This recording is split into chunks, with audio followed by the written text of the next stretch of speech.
Hello chess friends and welcome to Jozarov Chess channel and welcome back to the TCEC Season 22 Premier Division. So we're following now the most epic battle of the super event. We're following now of course the game that was played yesterday between Stockfish and the Dragon Engine. This was really an important moment because before this game the Stockfish engine was 1.5 points behind the Dragon engine, which was really wild. The Dragon engine played really in a beautiful way, won many games against the slow rated top engines, and now it was simply time for the Stockfish engine to make something happen. For instance, if this game ends in a draw, then the Dragon engine, I don't think that it could lose some games because the Dragon engine basically loses only to Stockfish. We have seen also in some other competitions like the Computer Chess Championships, Rapid Blitz Bullet Chess Championships, the Dragon engine is only losing to Stockfish. So it becomes now more and more clear that the Dragon engine is simply the second best engine in the world, but it took now the lead and had now good chances. For instance, as I said, with the draw with the black pieces against Stockfish, then leading with 1.5 points, it will be, I think, an epic moment in TCEC history. So let's check out now this brutal and important game. Here Stockfish with the white pieces, the Dragon engine with the black pieces. So here e4 played by the fish, we have e5 by Dragon, knight to f3, knight to c6, bishop to b5, and after move a6 we have of course the Murphy defense, bishop to a4, and now we have this move bishop to c5, which is now the so-called classical defense deferred, and it's, I think, sometimes in some occasions a very aggressive method to proceed here, because you have a knight on a natural square, the bishop on an active square. Here the knight would come then on f6, which would be also perfect square, then maybe d6, bishop to g4, and you have a good setup here from black perspective. But actually this is not the best of ways to play the Ruy Lopez. So this was still the pre-arranged line, and that's why here the engines now these days don't like this line, because after move bishop to c5, believe me or not, bishop to e7 is much better to proceed here, but after move bishop to c5, the bishop becomes more and more an object of white's attack. So basically you are running into the main goal of white, which is the central breakthrough with the move c3 d4.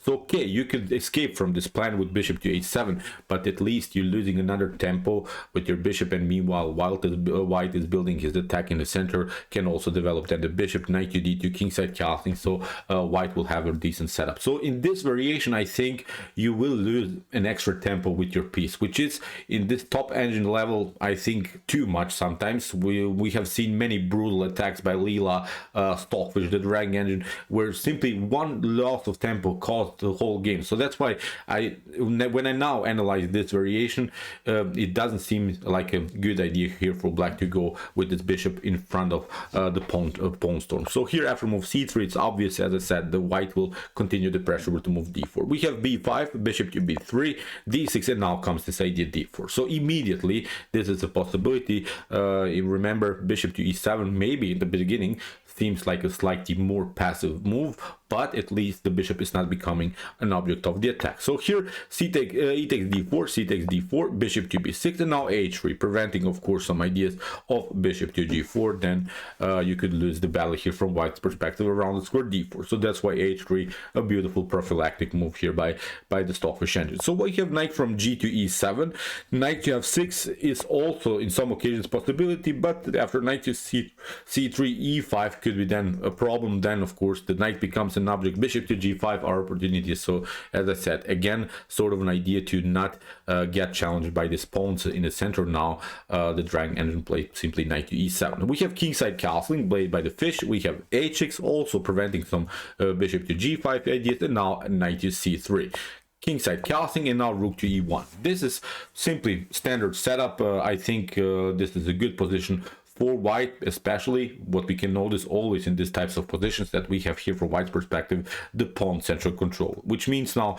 that these two pawns are controlling of course these four squares on the other side of the board. And when we watch now the piece activity, it's obvious that still white is much better. You can always talk about piece activity by the position about for your pieces. I think this setup with the knight on a natural square on f3, the knight on c3, with the bishop on b3, with this bishop still that can be activated. I think this is a perfect setup. On the other hand, here the knight is not so good. It's not active. You see, it cannot be included so far on active squares. This knight is blocked out by the pawn. Maybe this bishop has some kind of an activity, this bishop too, but as I said, the pawns are creating really some madness now in the center of the board. So these pawns, I think, are now the main strategical advantage here of white. So we have rook to b8. If you try b4 immediately here, maybe to kick away the knight, then simply knight to a4, of course, creates a very important tempo against the bishop. You have to move, and still bishop to e3 is then an opportunity. I think queen to c2, then afterwards also bishop to f4. You can play whatever you like. Basically, there are simply not bad moves here for white. White can lean back and play really a sort of bow constrictor style, not trying to go wild into the game, but you can just improve your pieces, squeeze your opponent with tiny little improvements in the position. So it's I think a really beautiful setup here of white. So after move rook to b8 was played before this move b4, so probably the Dragon Engine wanted to play something like bishop to a7, and then with a5 and then maybe a4 b4. This could be a dangerous attack. That's why here Stockfish played the move a3. We have now b4 breaking finally immediately, because now white needs to react, and here Stockfish played knight to e2, and now we have d5. And that was, of course, a rushed idea, but it's basically there are not better ways here for black to make something in the center. Here you saw black tried to attack somehow the queen side, but you see now after move knight to e2 here d5. Of course, what you don't want to play here from white's perspective is e takes d5, then knight to d5 causes, of course, this isolated pawn here in white's position, and then black is continuing the game with a beautiful blockade. Can also play something like knight to e7. So this is now long-term weakness, and I think white doesn't have a good game anymore. So that's why here e5, which creates now a very important strategical element, which is now the so-called pawn majority attack. Pawn majority attacks are really hard to create sometimes in your own games, because you want to get them, but it's really hard to get them because you can only get them by creating first unbalanced pawn structures, and then it's not easy to force your opponent to make such a move like black did here. The move d5 calls now really this 4 versus 3 pawn majority on the king side, and I think from this point on it's obvious that white is much better, especially because of the fact that we can maneuver here from white's perspective the knight on g3, and the knight is controlling f5, is controlling g5, h5. You can play g4, bishop to e3. Again, you have so many flexible ideas that black is simply getting destroyed, I think, in many occasions, especially in top engine level. You see how Stockfish will just improve now the pieces all over the board. So after move e5 we have bishop to f5, but you see with knight to g3 even this bishop becomes an object of the attack. We have bishop to g6 and now bishop to e3. We have b takes a3.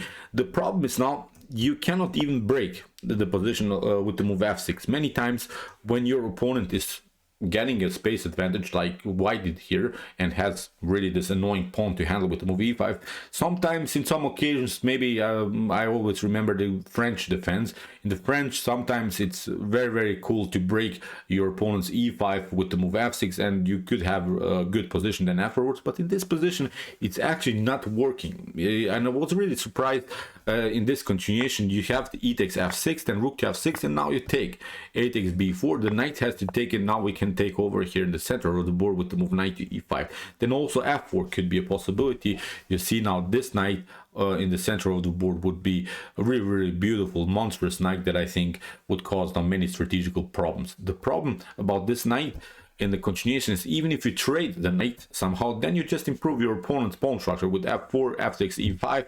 Again, white is a dominant position in the center. So it's really weird, this position. Not so many things I think black can do here. This was really a strategical, brilliant played game by the Stockfish engine. So after move bishop to e3, we have now b takes a3. So here the Dragon engine didn't want to get challenged, didn't want to get this knight deflected from the defense of the moves of the square e5. So as I said, these are the tiny little things that we sometimes don't notice in our own games, but you see the top engines are battling for every square, for every pawn, for every potential activity of the piece, for every tiny little improvement. So it's really for me sometimes really to watch brilliantly strategically games like this, because many times we see brutal total tactical games, but this was simply, I think, a brilliant positional game played by the fish. After move b takes a3, we have rook takes a3, attacking also the a6 pawn. We have knight to a5, trying also to attack the bishop, but cementing also the knight could be an option here around the square c4. So we have knight to h4, we have knight takes b3, and now rook to b3. Okay,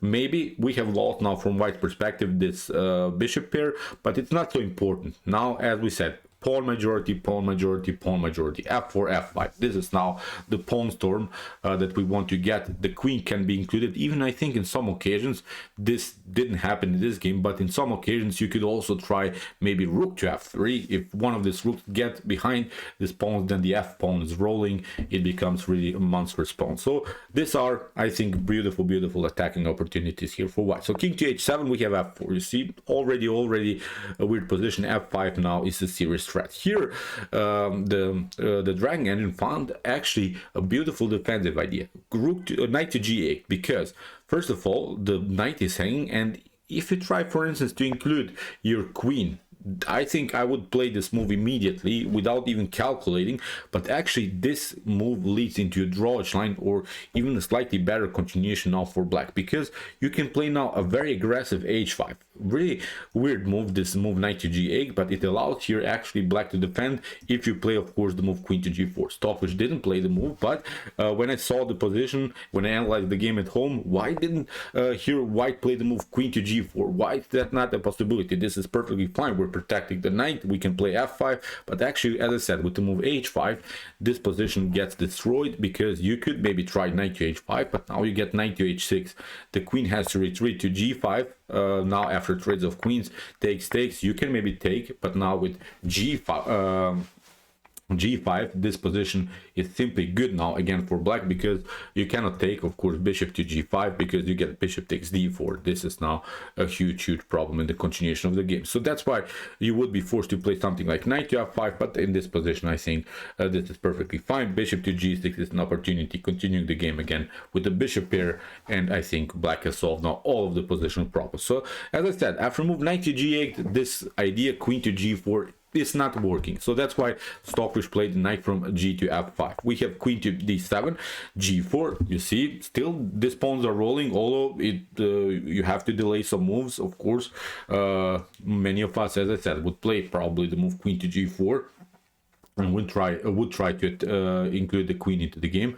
But now with the move g4, still this position is perfectly fine, because I think in some occasions, maybe if the queen gets too deflected to the queen side, maybe we can also try some tactical shots like knight to g7, then maybe f5, and just continue our pressure. Queen to d2, maybe attacking also somehow the h6. So many pieces are dancing here around black's king. So I think in human chess games, many tactical shots would happen. For instance, if Magnus Carlsen would play, I don't know, maybe against Shiro or something, I think many different tactical possibilities would happen. But in top engines, of course, these engines are calculating the positions in a different way. So that's why we can expect, of course, also some good defensive skills here by the Dragon engine. So we have now queen to a4. This was, as I said, one of the ideas to get the queen somehow into the game, and also what the Dragon engine wanted to get here is simply a trade of queens, which is not a good, not a bad choice.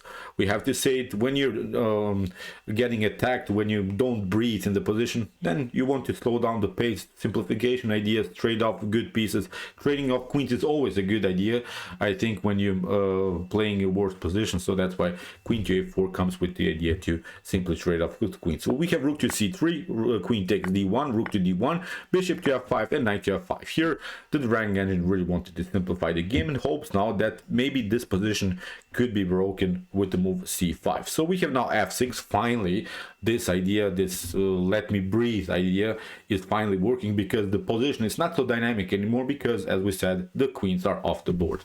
So after move f6, we have king to g2. Stockfish notices that this could reach a fast endgame, so that's why including the king now into the attack is very important. f takes e5, f takes e5, g6, kicking away the knight, knight to g3, and now bishop to a5, attacking the rook. Rook to c2, and as I said, the only way that black could make something out of this position is to find a way to play the move c5. Then of course this position could be broken, and then the e5 is weak, then this c5 could be weak. So this is the only way to make some kind of a progress. So we have rook to b3, we have rook to a1, counterattack against the bishop, bishop to b4, and now rook to e2, protecting simply the bishop. We have now a5, rook to c1. As we said, we're not allowing here this pawn to get advanced. So we have rook to c8, rook to c6. Very nice ideas, always against the backward pawn. Also strategical idea, create a blockade this backward pawn, never allow this pawn to breathe here. So we have bishop to e7, rook to a6, attacking the pawn, and here after move bishop to h4, Stockfish simply grabs the pawn and has now really comfortable endgame. Here we have knight to e7, rook to c5, we have king to g7.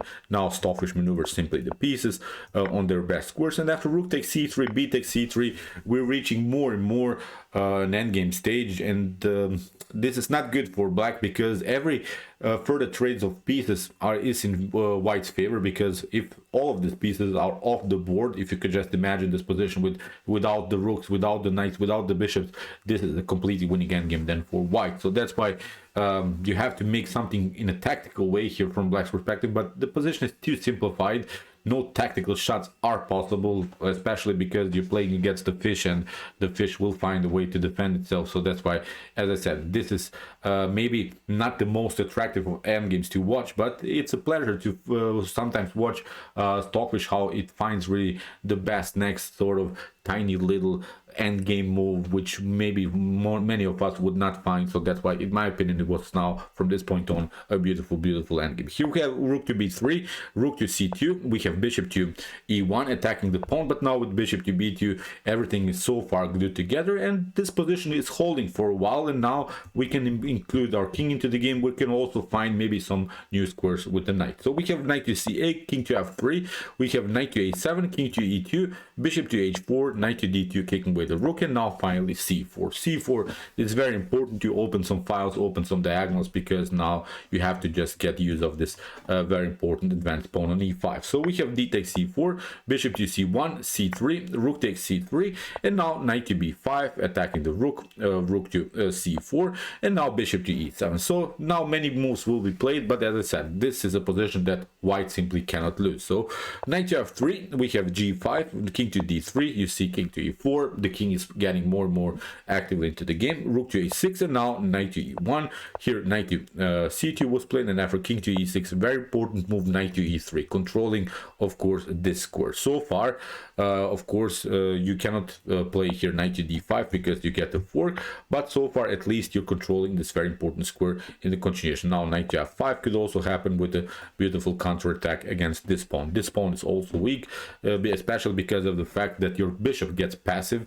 You don't want to play, of course, an open endgame like this with your bishop on the back rank. It would be a completely strategically lost position again here for black. So as I said, beautiful maneuvers here by the fish, controlling f5, controlling also the d5 square. So we can now king to d7, knight to f5, bishop to f8, h4, g takes h4 is not good, of course, knight to h4, then again knight to f5, continue the pressure. So nothing, it's not getting better here for black. After move h4, we have rook to a1, we have h takes g5, h takes g5, and now after bishop to g5, this is now completely winning endgame. Now Stockfish is 2 pawns up, and you see, these were not, I think, so complicated moves that the fish played in the endgame, but these were tiny little slow down pace game here, really improvement, and then one particular moment just strikes back and has now a dominant position. So here rook to g1, we have king to f3, now a couple of checks, but not a problem. Here Stockfish plays for the simplification, hopes for a trade of rooks, and then continuing the game, of course, with this dominant position. So rook to b3, rook to h1, we have king to e6, and now the rook gets on a very active square, rook to h8, bishop to a3, now this move, and now after king to d7, we have rook to d8, now again a new check, and now a beautiful check here, king to g6, bishop to d2, retreating, now rook to b2, but now after rook takes c7, here of course the dragon engine took also the piece, but now with king to f3, Stockfish is controlling both of these pawns. Really beautiful endgame technique. We have rook to g3, rook to f4, rook to g1, and now Stockfish simply gets the knight back, and after rook to c6, it's obvious that this game is simply over. We have king to g5, attack against the bishop, now king to f3, we have a rook to g8, rook to f1 now. Here in this position, Stockfish simply pushed the pawn further. And here it was the promotion on e8, king to f2, we have a rook to g7, rook to f3, we have rook to h7, and here in this position the dragon engine resigns. So really wild stuff, really beautiful endgame technique by Stockfish. Also, as I said, if you want to play the Louis Lopez, this move bishop to c5 will probably cause you many problems. Still, we have to say the dragon engine will play the same position with the white pieces against the Stockfish engine, so we'll see how Stockfish will try to defend this line.